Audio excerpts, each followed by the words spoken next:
no minister akuzuthathwa nje umuntu esingamazi nomuntu ongazi ukuthi uzokwenzani lapha ya. Sizobabhekisisa abantu ngenhlanhla eParliament. Bonke abantu ngibezwile nje abafowethu nodadewethu bejabulela ukuthi base kulento okuthiwa i-list. Yayizwa wonke umuntu nje ongayanga kulist abathukutheli bayafa, abanye abangekho elisini. Ukuthi abalaleli ngabatshena ngathi asikajahi lutho kwamanje.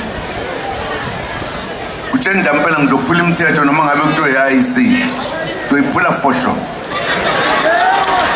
Ngoba eParliament akekho osentweni ethile